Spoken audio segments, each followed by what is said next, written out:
અમરેલી જિલ્લામાં દરિયાકાંઠે તસ્કરો ત્રાટક્યા। જાફરાબાદ નર્મદા સિમેન્ટ કંપનીની કોલોનીમાં 2 રહેણાંક મકાનમાં તસ્કરોએ કરી ચોરી। Narmada cement company HR head Vikas Varma, purchase head Lalit ગુપ્તાના બંધ મકાનમાં થઈ ચોરી। અમરેલી જિલ્લામાં દરિયાકાંઠે તસ્કરો ત્રાટક્યા છે। જાફરાબાદ નર્મદા સિમેન્ટ કંપનીની કોલોનીમાં 2 રહેણાંક મકાનમાં તસ્કરોએ ચોરી કરી છે। નર્મદા સિમેન્ટ કંપનીના HR head Vikas Varma, purchase head Lalit ગુપ્તાને બંધ મકાનોમાં ચોરી કરાઈ છે।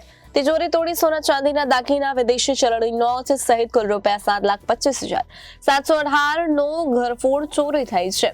ત્યારે કોલોની ગેટ પર સામાન્ય લોકોનો પ્રવેશ મળતો ન હોય ત્યારે સિક્યોરિટી હોવા છતાં તસ્કરો કેવી રીતે ઘૂસ્યા?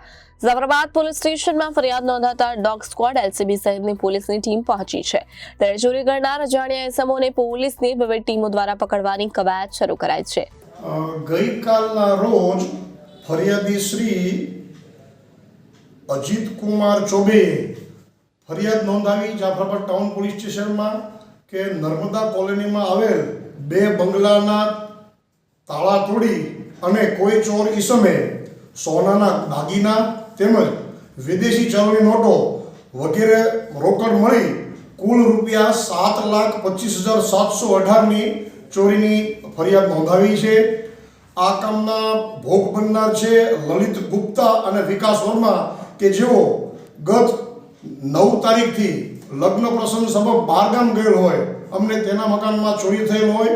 આ બાબતે પીઆઈ જાફરાબાદ તેમજ એલસીબીનો સ્ટાફે સાથે રહી અને ટેકનિકલ સર્વેલન્સ તેમજ હ્યુમન ઇન્ટેલિજન્સની તપાસની અલગ અલગ ટીમો બનાવી તપાસ હાથ ધરી છે અને ગુનો ડિટેક્ટ કરવાના પ્રયત્ન હાલ શરૂ છે। Reporter Babubhai Vadher, Janadesh news, Jafrabad.